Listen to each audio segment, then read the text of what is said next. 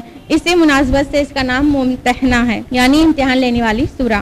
اس کا زمانہ نزول صلح حدیبیہ کے بعد اور فتح مکہ سے پہلے کا ہے، یعنی 7 ہجری میں یہ سورہ نازل ہوئی ہے، جبکہ عورتیں مکہ میں پھنسی ہوئی تھی جو وہ دھیرے دھیرے ہجرت کر کے مدینہ آ رہی تھیں، اور ان کی مہر کی واپسی کا مسئلہ پیدا ہو گیا تھا، اسی کی رہنمائی کے لیے نازل ہوئی۔ اس کا جو مرکزی مضمون ہے کہ اسلام کے دشمنوں سے دوستی کرنے اور ذاتی مصلحتوں کی خاطر انہیں جنگی راز وغیرہ کی باتوں سے آگاہ کرنے سے مسلمانوں کو روکا گیا ہے۔ اس کا رکن نمبر 1 آیت نمبر 1 سے 6 پر مشتمل ہے۔ آیت نمبر 1 سے 3 میں ہے کہ جو کمزور مسلمان ہجرت کے بعد مشرکین مکہ سے خفیہ محبت کا تعلق قائم کیے ہوئے تھے ان کو تنبیہ ہے۔ آیت نمبر 1 ہے، اے لوگوں جو ایمان لائے ہو، میرے اور اپنے دشمنوں کو دوست نہ بناؤ، تم ان سے دوستی اور روابط بڑھاتے ہو حالانکہ وہ حق کا انکار کر چکے ہیں جو تمہارے پاس آیا ہے۔ انہوں نے رسول کو اور تم کو اس بنا پر نکال دیا کہ تم اللہ اپنے رب پر ایمان لائے ہو۔ ہوا یوں تھا کہ جب صلح حدیبیہ ہوئی اور اس کے بعد قریش مکہ کی طرف سے ایک طرفہ توڑ دی گئی تو اللہ کے رسول صلی اللہ علیہ وسلم نے پلان بنایا کہ مکہ پر چڑھائی کی جائے۔ مکہ پر چڑھائی کرنے کی خفیہ تیاری ہو رہی تھی کہ اسی درمیان ایک شخص تھے حاطب بن ابی بلتع، انہوں نے ایک عورت کو جو مکہ جا رہی تھی ایک خط روانہ کر دیا اور اس میں یہ اطلاع دے دی، اور اللہ سبحانہ تعالیٰ نے رسول اللہ صلی اللہ علیہ وسلم کو وحی کے ذریعے سے وہ خبر پہنچا دی۔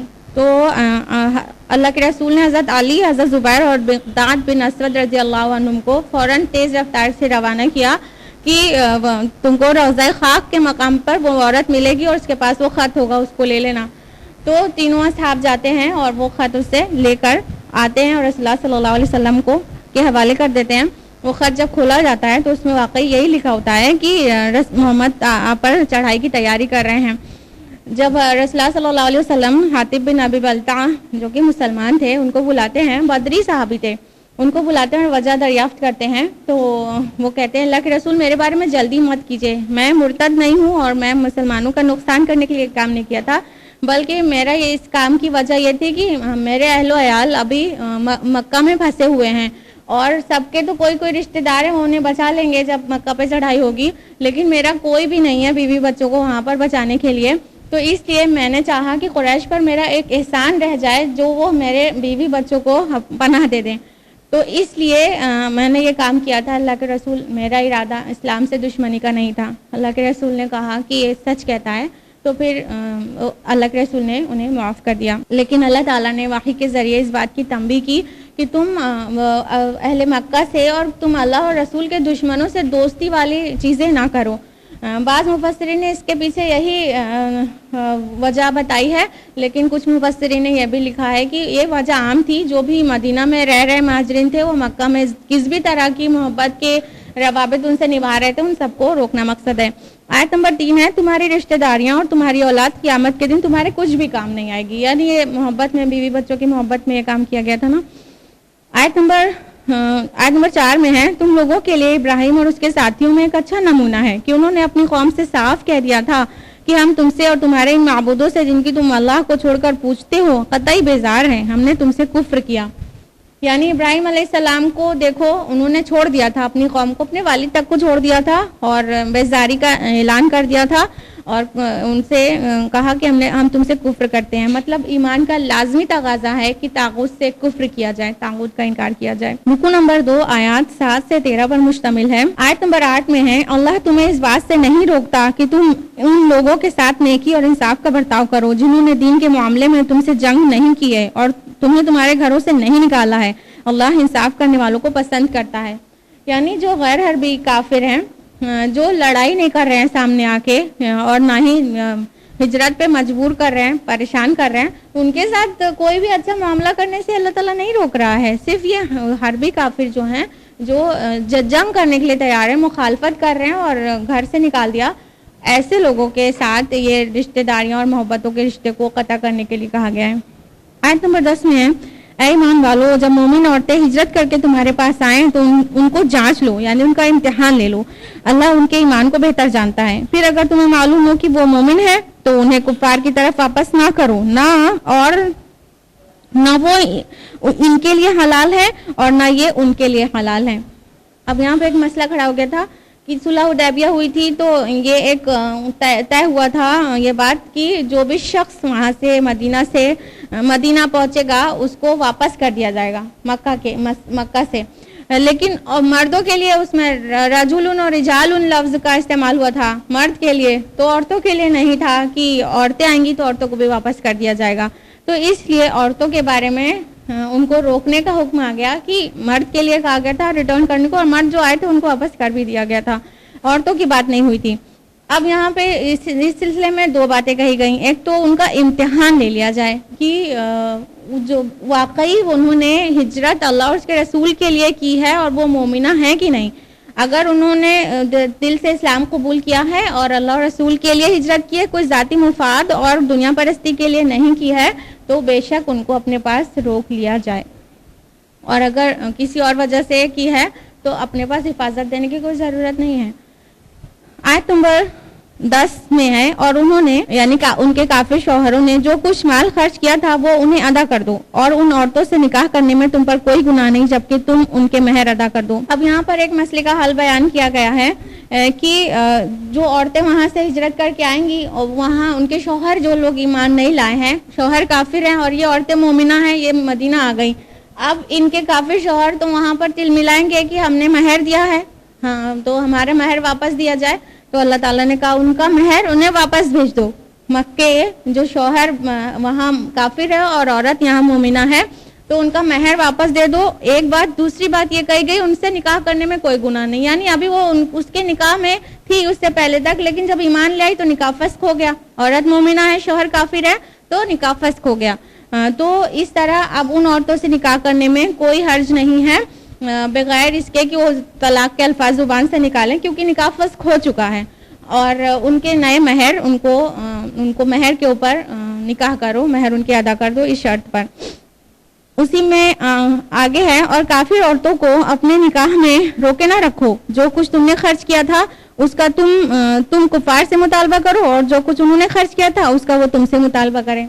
دوسری طرف مدینہ میں جو مرد مسلمان تھے ان کی عورتیں ایمان نہیں لائی تھیں، وہ مکہ میں تھیں، تو حکم آ گیا کہ اب ان کے ساتھ نکاح نہ رکھو، ان کے نکاح کو روکے نہ رکھو، ان کو طلاق دے دو۔ نکاح تو ٹوٹ ہی گیا لیکن ان کو علیحدگی کے لیے بول دیا گیا، اور یہ بھی کہا گیا کہ جو تم نے ان کو دیا تھا، جو مہر تم نے دیا تھا وہ ان سے لے لو، تو اپنی عورتوں سے مہر وہاں سے منگا لو مکہ سے، اور یہاں جو مومنہ ہیں ان کے جو مہر ہے وہ مکہ بھیج دو۔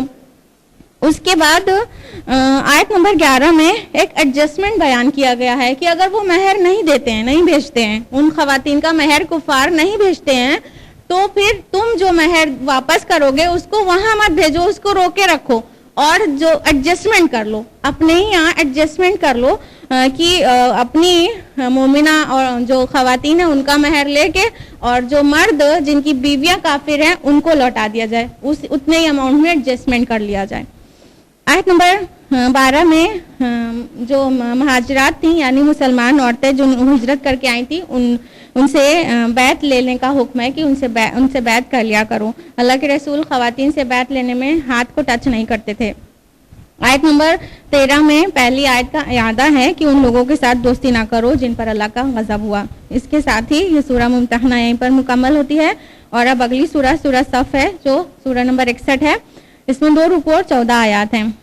اس کا جو نام ہے وہ آیت نمبر 4 میں یقاتلون فی سبیلہ صفا فقرہ ہے، اس سے ماخوذ ہے کہ مضامین سے اندازہ ہوتا ہے کہ یہ جنگ احد کے بعد نازل ہوئی ہوگی 3 ہجری میں۔ مرکزی مضمون مسلمانوں کو اللہ کی راہ میں قتال کرنے پر ابھارنا ہے، قتال فی سبیل اللہ کے لیے یہ سورہ نازل ہوئی ہے۔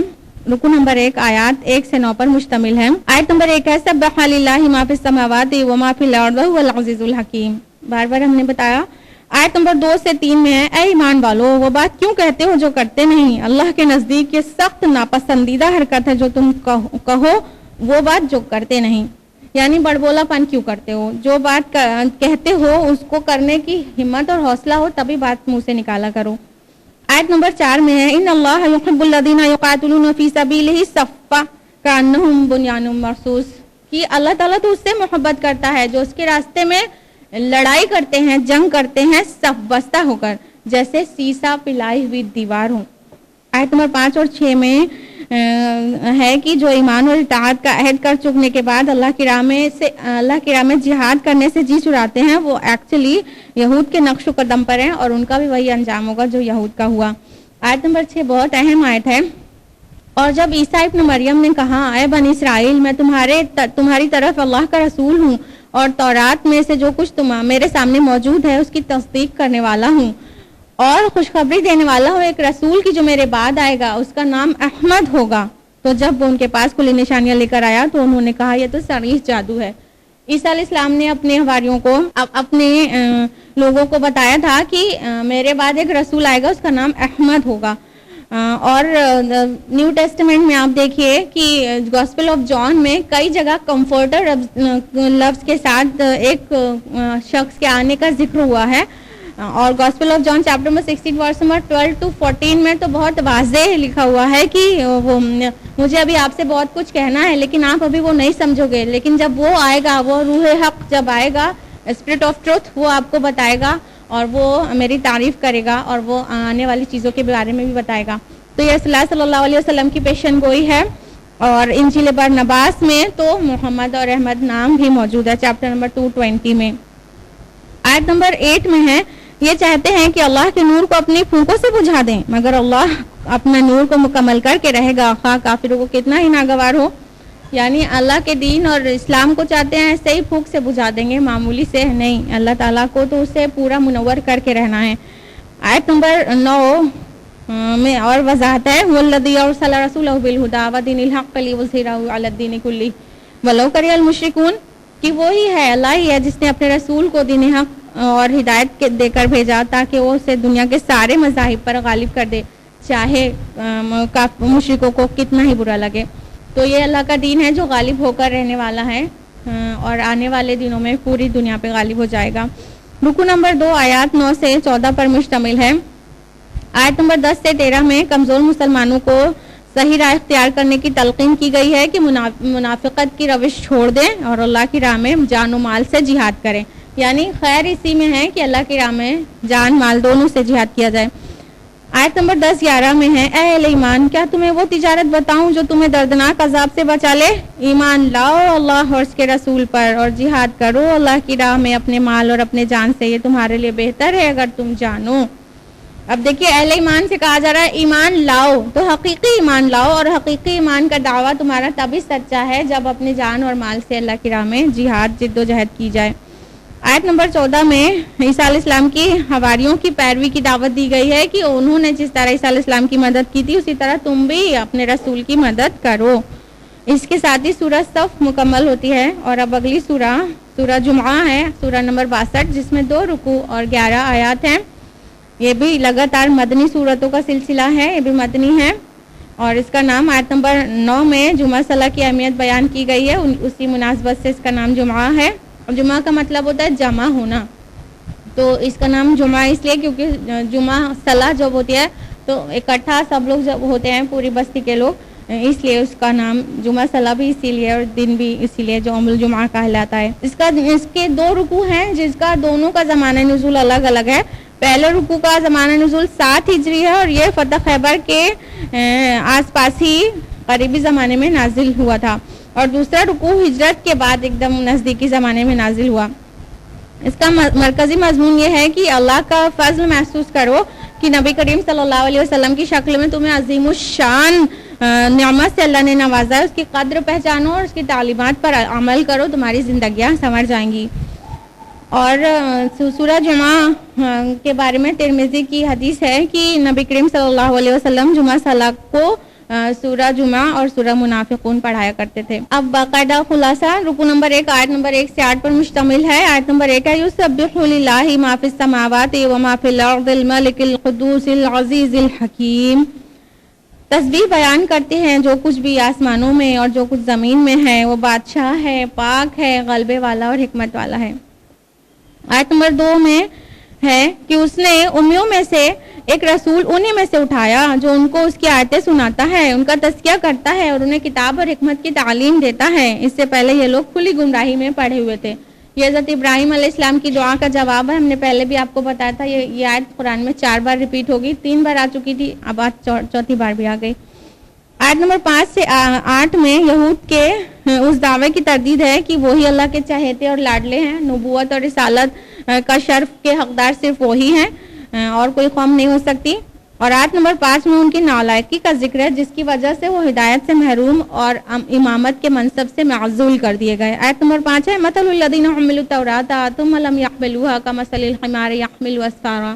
مثال ان لوگوں کی جو حامل تورات بنائے گئے تھے اور انہوں نے اس کو نہیں اٹھایا، اس گدھے کی سی ہے جو بہت سارا بوجھ لادے ہوئے ہو، یعنی کتابوں کا، یعنی تورات کو قائم نہیں کیا انہوں نے، تو وہ منصب امامت سے معزول ہو گئے اور رسالت وہاں سے چھین کر بنو اسماعیل کو دے دی گئی. رکوع نمبر 2 آیات 9 سے 11 پر مشتمل ہے اور ان آیات میں جمعہ صلاح کے متعلق احکام ہے. اس کا پس منظر جو ہے وہ یہ کہ رسول اللہ صلی اللہ علیہ وسلم جب ہجرت کر کے مدینہ پہنچے تو 5ویں ہی دن جمعہ صلاح قائم کر دی تھی، لیکن ابھی جمعہ صلاح کے متعلق اور خطبے کے متعلق صحابہ کی پوری تربیت نہیں ہو سکی تھی. ایسے حال میں ایک جمعہ کا دن تھا اور رسول اللہ صلی اللہ علیہ وسلم خطبہ دے رہے تھے کہ شام کی طرف سے ایک قافلہ آیا غلہ لے کر اور ڈھول تاشے بجا کر اپنا مال بیچنے لگا. تو چونکہ غلہ کی اس وقت بہت شدید قلت تھی، اس سے خطبہ سن رہے کچھ لوگوں نے سوچا کہ ابھی خطبہ چھوڑ کے جا کر پہلے غلہ خرید لیتے ہیں، پھر بعد میں آ کے نماز میں شریک ہو جائیں گے. یہ بات اللہ تعالیٰ کو پسند نہیں آئی، تو یہ آیات نازل ہو گئی اور کہ خطبہ چھوڑ کے جانا بالکل غلط ہے، اور یہ اس میں تو نبی کا سوء ادب کا بھی پہلو ہے. یہ بے ادبی ہے کہ نبی کھڑا ہو کے خطبہ دے رہا اور پیچھے سے کوئی نکل گیا. آیت نمبر 9 ہے اے ایمان والو، جمعہ کے دن جب نماز کے لیے پکارا جائے یعنی اذان دی جائے تو اللہ کی ذکر کی طرف دوڑو اور خرید و فروخت چھوڑ دو، یہ تمہارے لیے بہتر ہے اگر تم جانو. یعنی جمعہ کی اذان کے بعد سے لے کر جمعہ صلاح ہو جانے تک کا بزنس ایکٹیویٹیز ساری حرام ہے. کوئی بھی بزنس ایکٹیویٹیز اور کچھ بھی کھیل تماشا نہیں ہونا چاہیے. اذان میں تھوڑا اختلاف ہے کہ وہ جو اذان اب 2 اذانیں ہوتی ہیں، پہلے ایک ہی اذان تھی تو پہلی اذان مراد ہے کہ دوسری اذان، اس میں تھوڑا سا اختلاف ہے. لیکن بہرحال جمعہ کے دن اذان کے بعد کوئی بھی بزنس ایکٹیویٹی نہیں ہونا چاہیے اور اس بات سے لوگ بہت غافل ہیں. آیت نمبر 10 میں ہے پھر جب نماز ختم ہو جائے تو زمین میں پھیل جاؤ اور اللہ کا فضل تلاش کرو اور اللہ کا ذکر کثرت سے کرو تاکہ تم فلاح پاؤ. آیت نمبر 11 میں ہے انہوں نے جب تجارت اور کھیل تماشا ہوتے ہوئے دیکھا تو اس طرف لپک گئے اور تمہیں کھڑا ہوا چھوڑ دیا. ان سے کہو جو کچھ اللہ کے پاس ہے وہ کھیل تماشے اور تجارت سے بہتر ہے اور اللہ سب سے بہتر رزق دینے والا ہے. تو جب تک جو مسئلہ نہ ہو جائے تب تک کوئی بھی بزنس ایکٹیویٹی نہ ہو. اس کے بعد جب ہو جائے تو پھیل جاؤ پورے, پھر باقی دن کے وقت میں بزنس کا کام کرو, اللہ کا فضل تلاش کرو. اس کے ساتھ ہی سورہ جمعہ مکمل ہوتی ہے. اور اب سورۃ المنافقون سورہ نمبر 63 2 رکوع اور 11 آیات پر مشتمل مدنی سورہ ہے. اور شروع میں ہی پہلی آیت میں اذا جاءک المنافقون فقرہ ہے. اسی مناسبت سے اس کا نام بھی ہے اور اس کا عنوان بھی یہی ہے, منافقوں سے کی گفتگو کرنا. اور یہ اس وقت نازل ہوئی جب رسول اللہ صلی اللہ علیہ وسلم غزوہ بنو مصطلق سے فارغ ہو کر آئے, اور غزوہ بنو مصطلق 6 ہجری میں واقع ہوا تھا. اس کا مرکزی مضمون نفاق کا پردہ چاک کرنا ہے اور اس کی علامتیں اور علاج بتانا ہے. اس کا تاریخی پس منظر سمجھنا ہوگا. پہلے جب رسول اللہ صلی اللہ علیہ وسلم مدینہ پہنچے تو اوس اور خزرج کے لوگ آپس میں لڑ کر نڈال ہو چکے تھے, اور پھر ایک اپنا بادشاہ سلیکٹ کر چکے تھے, عبداللہ بن ابی بن سلول. اس کا مونگوں کا تاج بنا ہوا رکھا تھا, بس تاج پوشی ہونا باقی تھی کہ رسول اللہ صلی اللہ علیہ وسلم بے تاج بادشاہ کی حیثیت سے مدینے میں داخل ہو جاتے ہیں اور سارے مسلمانوں کی اٹینشن آپ کی طرف ہو جاتی ہے. اس کی وجہ سے عبداللہ بن ابی جو تھا اس کے اندر شدید نفرت پیدا ہو گئی رسول اللہ صلی اللہ علیہ وسلم سے, لیکن اس نے منافقت کی روش اختیار کی, زبان سے اسلام کا اظہار کیا اور اندر سے وہ انتظار کر رہا تھا کہ جب بھی اٹیک کرنے کی موقع لگا تب کریں گے. ایسے ہی صورتحال میں ہمیشہ کوئی نہ کوئی ریشہ دوانیاں رہتی تھیں عبداللہ بن ابی کی اور اس کے ساتھیوں کی. تو جب غزوہ بنو مصطلق سے فارغ ہو کر رسول اللہ صلی اللہ علیہ وسلم اور مسلمان واپس لوٹ رہے تھے, تبھی لشکر اسلام ایک جگہ پر ٹھہرا ہوا تھا, ایک بستی میں جہاں پہ کنواں تھا, اور وہاں پہ پانی کی موضوع پر جہجہ بن مسعود جو حضرت عمر کے غلام تھے اور مہاجر تھے, اور سنان بن وبر جس کا قبیلہ خزرج قبیلے کا حلیف تھا یعنی انصار میں سے تھے, دونوں میں جھگڑا ہو گیا. تو جہجہ نے آواز لگائی اے مہاجرین, اور سنان نے آواز لگائی یا انصار. جب اللہ کے رسول صلی اللہ علیہ وسلم نے یہ آواز سنی تو کہا یہ جاہلیت کی پکار کیسی ہے, تم لوگ کہاں اور یہ جاہلیت کی پکار کہاں, تم اسے چھوڑ دو, یہ بڑی گندی چیز ہے. یعنی اللہ تعالیٰ اور اس کے رسول نے تو تمہیں اکٹھا کر دیا تھا, اب یا انصار یا مہاجر اپوزٹ, تم تو ایک ہو چکے تھے, تم تو بھائی ہو آپس میں. جب یہ سچویشن پیش آئی تو کسی طرح سارا معاملہ تو سب ٹھنڈا ہو گیا, لیکن منافقین کو پورا موقع مل گیا کہ مطلب انصار کے اوپر مہاجر اب لپک رہے ہیں. تو عبداللہ بن ابی نے بہکانا شروع کر دیا لوگوں کو کہ اب یہ جو ہیں کنگلوں کے مددگار بن گئے ہو تم لوگ, اور ان کی مدد کرو گے. ان کی مثال تو ایسی ہے کہ کوئی اپنا کتا اس کو کھلا پلا کر موٹا کرے اور اسی کو بھوکے, اسی کو پھاڑ کھائے. اور اس نے یہ بھی کہا کہ اللہ کی قسم مدینہ پہنچ کر جو عزت والا ہے وہ ذلیل کو وہاں سے نکال باہر کرے گا. اس کے کہنے کا مطلب تھا عزت والا انصار اور ذلیل لوگ معاذ اللہ مہاجرین. تو جب اس نے یہ اسٹیٹمنٹ کہا تھا تو ایک نوجوان سے صحابی حضرت زید بن ارقم رضی اللہ عنہ وہاں پہ موجود تھے, انہوں نے رسول اللہ صلی اللہ علیہ وسلم سے جا کر بتا دیا کہ ایسا ایسا ہوا ہے. اللہ کے رسول نے جب بلا کر عبداللہ بن ابی کو پوچھا تو اس نے انکار کر دیا. اس نے کہا یہ آپ چھوکرے کی بات مانتے ہیں میرے مقابلے میں, تو کوئی ثبوت نہیں تھا, بات بالکل وہاں پہ کچھ تحقیق نہیں ہو سکی. پھر اللہ تعالیٰ نے یہ سورہ منافقون نازل کر کے وضاحت کر دی کہ ایکچولی معاملہ کیا تھا. رکو نمبر 1 آیات 1 سے 8 پر مشتمل ہے. آیت نمبر 1 میں ہے, اے نبی جب یہ منافق آپ کے پاس آتے ہیں اور کہتے ہیں ہم گواہی دیتے ہیں کہ آپ یقیناً اللہ کے رسول ہیں, اور اللہ جانتا ہے تم اس کے رسول ہو, مگر اللہ گواہی دیتا ہے کہ وہ منافق جھوٹے ہیں. آیت نمبر 2 میں اتخذوا ایمانہم جنہ, انہوں نے اپنی قسموں کو ڈھال بنا رکھا ہے. تو یہاں پہ نفاق کی علامت بیان کی گئی کہ یہ جھوٹے ہیں اور جھوٹی قسمیں کھاتے ہیں. آیت نمبر 3 سے 5 میں ان کے کردار اور ان کی اطوار کو بے نقاب کیا گیا ہے. آیت نمبر 6 میں ہے اللہ انہیں ہرگز معاف نہیں کرے گا. آیت نمبر 7 میں ہے یہ وہی لوگ ہیں جو کہتے ہیں رسول کے ساتھیوں پر خرچ کرنا بند کر دو تاکہ یہ منتشر ہو جائیں. آیت نمبر 8 میں ہے یہ کہتے ہیں ہم مدینہ واپس پہنچ جائیں تو جو عزت والا ہے وہ ذلیل کو وہاں سے نکال کر باہر کر دے گا. اللہ تعالیٰ نے وحی کے ذریعے ساری حقیقت کو کھول کے رکھ دیا. رسول اللہ صلی اللہ علیہ وسلم نے حضرت زید رضی اللہ عنہ کا کان پکڑ کر فرمایا لڑکے کا کان سچا تھا. اس کے بعد رکو نمبر 2 آیات 9 سے 11 پر مشتمل ہے جس میں نفاق کا ٹریٹمنٹ بتایا گیا ہے. قرآن نے بارہا نفاق کو مرض کہا ہے.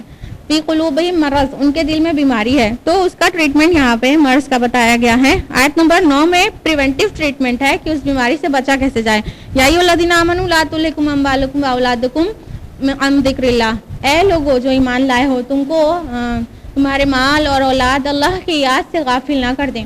تو اللہ کا ذکر جس دل سے جائے گا، پھر مال اور اولاد کی محبت اتنی بڑھ جائے گی تو وہی نفاق کی ڈیزیز کا انفیکشن ہونے کی وجہ بنے گا۔ آیت نمبر 10 میں اس کا کیوریٹو ٹریٹمنٹ ہے، یعنی نفاق کی چھوٹ لگ جائے تو ابھی علاج کیسے کروں۔ آیت نمبر 10 ہے اور خرچ کرو اللہ کی راہ میں اس سے پہلے کہ تم میں سے کسی کو موت آ جائے، یعنی نفاق جو مال کی محبت سے پیدا ہوا تھا اس کو علاج اسی طرح ہو سکتا ہے کہ اللہ کی راہ میں بہت بہت بہت خرچ کیا جائے۔ اور آیت نمبر 11 میں ہے کہ اس سے پہلے خرچ کرو کہ موت آ جائے تم کو، اور اللہ تعالیٰ پھر وقت جلانے کے بعد ذرا سی بھی مہلت نہیں دیتا۔ اس کے ساتھ ہی سورہ منافقون مکمل ہوتی ہے اور اگلی سورہ ہے سورہ تغابن، جس میں 2 رکوع اور 18 آیات ہیں۔ آیت نمبر 9 کے فقرے ذالک یوم التغابن سے اس کا نام ماخوذ کیا گیا ہے، اور مدینہ کے ابتدائی دور میں نازل شدہ معلوم ہوتی ہے یہ سورہ۔ اس کا مرکزی مضمون ایمان اور اطاعت کی دعوت اور اخلاق حسنہ کی تعلیم دینا ہے۔ آیت نمبر 1 تو وہی ہے اللہ کی تسبیح، رکوع نمبر 1 آیات 1 سے 10 پر مشتمل ہے۔ آیت نمبر 1 میں اللہ کی تسبیح ہے، آیت نمبر 2 سے 4 میں اللہ کی معرفت بخشی گئی ہے، آیت نمبر 5 سے 7 میں رسالت اور آخرت کا انکار کرنے والوں کو اس کے برے نتائج سے خبردار کیا گیا ہے۔ آیت نمبر 8 میں ہے پس ایمان لاؤ اللہ پر اور اس کے رسول پر اور اس روشنی پر جو ہم نے نازل کی ہے، اور یہاں روشنی سے مراد قرآن مجید ہے۔ آیت نمبر 9-10 میں آخرت پر ایمان کی دعوت دی گئی ہے، اور یہاں پہ آخرت کو یوم التغابن کہا گیا ہے، یعنی ہار جیت کا دن۔ اور رکوع نمبر 2 جو کہ آیات 11 سے 18 پر مشتمل ہے، آیت نمبر 11 سے 13 میں فہمائش کی گئی ہے کہ دنیاوی مصیبتوں کے ڈر سے اللہ اور اس کے رسول کی اطاعت سے منہ نہ موڑنا، اور اس کے تباہ کن پہلو کو اجاگر کیا گیا ہے۔ آیت نمبر 14 میں ہے اے لوگو جو ایمان لائے ہو، تمہاری بیویوں اور تمہاری اولاد میں سے بعض تمہارے دشمن ہیں، ان سے ہوشیار رہو۔ آیت نمبر 15 میں ہے کہ تمہارے مال اور اولاد تو فتنہ ہے، یعنی بیوی اور اولاد دشمن کیسے ہو سکتے ہیں؟ ایک تو یہ کہ وہ مطلب مشکل وقت جب آئے اور کٹھن کام کرتے ہوئے دیکھیں تو محبت میں جو ہے وہ روکنے لگے، نہیں ایسا مت کریے، اس طرح، یا تو پھر بیوی اور بچے کفار میں سے ہوں تو وہ حق پہ نہ چلنے دیں اس طرح سے۔ تو کہا گیا دیکھو وہ تمہاری دشمنی کر سکتے ہیں، تم ہوشیار رہنا اور مال اور اولاد سے حد درجے محبت مت کرنا، کیونکہ وہ تمہارے لیے فتنہ ہے، آزمائش ہے۔ آیت نمبر 16 میں ہے جہاں تک تمہارے بس میں ہو اللہ کا تقوی اختیار کرو اور سنو اور اطاعت کرو اور اپنا مال خرچ کرو۔ آیت نمبر 17 میں ہے اگر تم اللہ کو قرض حسنہ دو گے تو وہ تمہیں کئی گنا بڑھا کر دے گا اور تمہارے قصوروں سے درگزر فرمائے گا۔ اس کے ساتھ ہی سورۃ تغابن ختم ہوتی ہے، اور اگلی سورہ ہے سورۃ طلاق، سورہ نمبر 65، جس میں 2 رکوع اور 12 آیات ہیں۔ مدنی سورتوں کا سلسلہ چل رہا ہے۔ اس کا نام سورۃ طلاق ہے کیونکہ اس کا مضمون بھی یہی ہے، اور اس کا زمانہ نزول 6 ہجری کے قریب کا ہے غالباً، اور اس کا پچھلی اور اگلی سورہ سے تعلق ہے۔ سورۃ تغابن کی آیت نمبر 14-15 میں ہم نے بتایا کہ مال اور اولاد کو آزمائش کہا گیا ہے، اور سورۃ تغابن کے بعد جو 2 صورتیں سورۃ طلاق اور تحریم میں اس نازک مسئلے کی وضاحت ہے۔ وہ کیا؟ سورۃ طلاق میں یہ بتایا گیا ہے کہ اگر بیوی سے کسی سبب سے نفرت ہو جائے تو حدود الہی کی پابندی کس طرح سے کی جائے، اور سورۃ تحریم میں یہ واضح کیا گیا ہے کہ اگر بیوی سے بہت زیادہ محبت ہے تو حدود الہی کی پابندی کرنے کی کوشش تب بھی کرو۔ رکوع نمبر 1 آیات 1 سے 7 پر مشتمل ہے۔ آیت نمبر 1 میں ہے اے نبی جب تم عورتوں کو طلاق دو تو ان کی عدت کے لیے دو اور عدت کا شمار کرو اور اللہ سے ڈرو جو تمہارا رب ہے، اور ان کو ان کے گھروں سے نہ نکالو اور نہ وہ خود نکلیں الا یہ کہ وہ کھلی بدکاری کی مرتکب ہوں، یعنی عورتوں کو عدت پوری کرنے کے لیے طلاق دو ایسے ٹائم پہ جب وہ عدت جہاں سے شمار ہو سکتی ہو، اور یہ کہ دوران عدت اپنے گھر میں رکھو اور ان کو نہ نکالو، نہ بیویاں خود گھر سے نکلیں۔ آیت نمبر 2 میں ہے جب وہ اپنی عدت کو پہنچ جائیں تو انہیں معروف طریقے پر روک لو یا معروف طریقے پر جدا کر دو، اور اپنے میں سے 2 عادل آدمیوں کو گواہ بنا لو، یعنی اگر رجوع کرنے کا فیصلہ ہے تو بھی معروف طریقے سے ہونا چاہیے، اور علیحدگی کا فیصلہ ہے تو بھی معروف طریقے سے، ظالمانہ طریقے سے نہیں ہونا چاہیے۔ آیت نمبر 4 میں جو عورتیں حیض سے مایوس ہو چکی ہیں یا ان کو حیض ابھی نہیں آیا ہے ان کے لیے عدت کی مدت بیان کی گئی ہے کہ وہ 3 مہینے ہے، اور حاملہ کی عدت بیان کی گئی ہے کہ وہ وضع حمل ہے۔ آیت نمبر 6 اور 7 میں دوران عدت ان کو وہیں رکھنے کا حکم دیا گیا ہے جہاں خود رہتے ہو، اسی آسانی میں رکھو، اور اگر حاملہ ہو تو عورت اور بچے کا خرچ وضع حمل تک خود مرد اٹھائے۔ رکو نمبر 2 جو کہ آیات 8 سے 12 پر مشتمل ہے، اس میں مسلمانوں کو تنبیہ ہے کہ اللہ اور اس کے رسول کی نافرمانی نہ کریں، جو بھی ایسا کرتا ہے اس کے اوپر اللہ کا عذاب آتا ہے۔ اس تاریخ میں اس کی بہت ساری مثالیں موجود ہیں، اس لیے اللہ تعالیٰ نے تم پر بہت بڑا احسان کیا ہے، تم پر قوانین اپنے واضح کر کے، اس لیے جو عائلی قوانین یعنی فیملی لاز دیے جا رہے ہیں ان کی پابندی کرو۔ اس کے ساتھ ہی سورہ طلاق ختم ہوتی ہے اور سورہ تحریم سورہ نمبر 66 شروع ہوتی ہے، جس میں 2 رکوع اور 12 آیات ہیں۔ پہلی آیت میں نبی کریم صلی اللہ علیہ وسلم کے ایک حلال چیز کو اپنے اوپر حرام کرنے کا پر احتساب ہوا ہے، اس مناسبت سے اس کا نام سورہ التحریم ہے، اور یہ غالباً 9 ہجری میں نازل ہوئی ہے۔ اس کا مرکزی مضمون ازواج سے محبت میں اس قدر غلبہ نہ پیدا ہو جائے کہ اللہ کی حدود قائم رکھنا دشوار ہو جائے، اور یہ بھی ہے کہ اپنے گھر والوں کو آخرت کے انجام سے بچانے کی کوشش کرو۔ رکو نمبر 1 آیت نمبر 1 سے 7 پر مشتمل ہے۔ آیت نمبر 1 ہے، اے نبی تم اپنی بیویوں کی رضامندی کی خاطر اس چیز کو کیوں حرام کرتے ہو جو اللہ نے تمہارے لیے حلال کر دی ہے۔ اس کے لیے 2 روایات ہیں، ایک ماریہ قبطیہ اور دوسرا شہد، اور بعض مفسرین کے نزدیک یہ قابل قبول نہیں ہے۔ بہرحال اللہ تعالیٰ نے وضاحت نہیں کیا ہے کہ کس چیز کو نبی صلی اللہ علیہ وسلم نے حرام کیا تھا اپنے اوپر، تو اس لیے ہمیں بھی قرید نہ ہی کریں تو ہی بہتر ہے۔ اور آیت نمبر 2 میں ہے کہ اگر ایسی کوئی قسم کھا بیٹھو کسی چیز کو حرام کرنے کا تو لازم ہے کہ اسے توڑ دو اور قسم کا کفارہ ادا کرو۔ آیت نمبر 3 میں ہے، اور جب نبی صلی اللہ علیہ وسلم نے اپنی بیویوں سے راز میں ایک بات کہی تھی تو پھر اس بیوی نے اسے ظاہر کر دیا اور اللہ نے نبی کو اسے باخبر کر دیا۔ یہ راز بھی قرآن نے راز رکھا ہے، اس لیے راز ہی رکھا جائے تو بہتر ہے۔ آیت نمبر 4 اور 5 میں ازواج کو تنبیہ کی گئی ہے، اور آیت نمبر 6 میں بہت اہم اصول بیان کیا گیا ہے۔ یا ایھا الذین آمنوا قوا انفسکم واہلیکم نارا، اے لوگوں جو ایمان لائے ہو اپنے آپ کو اور اپنے گھر والوں کو آگ سے بچاؤ، یعنی کہ گھر والوں کو تنبیہ کرنا اور ان کو غلط روش سے روکنا گھر کے بڑے کا فرض ہے۔ رکو نمبر 2 آیات 9 سے 12 پر مشتمل ہے۔ آیت نمبر 8 میں ہے، اے اہل ایمان اللہ کے حضور توبہ کرو اور خالص توبہ کرو۔ آیت نمبر 9 میں کافروں اور منافقوں کے خلاف جہاد کرنے کا حکم ہے۔ آیت نمبر 10 میں کافروں کے لیے نوح علیہ السلام اور لوط علیہ السلام کی بیویوں کی مثال بیان کی گئی ہے۔ آیت نمبر 11 میں مسلمانوں کے لیے فرعون کی بیوی کی مثال بیان کی گئی ہے، اور ان دونوں مثالوں سے حقیقت کو واضح کرنا ہے کہ اللہ کے یہاں کام آنے والی چیز انسان کا خود کا اپنا ایمان اور عمل ہے۔ اس کے ساتھ ہی سورۃ تحریم مکمل ہوتی ہے اور 28واں پارہ بھی۔ الحمدللہ 28 پارے مکمل ہو چکے ہیں۔ ربنا تقبل منا انک انت السمیع العلیم۔ والسلام علیکم ورحمۃ اللہ وبرکاتہ۔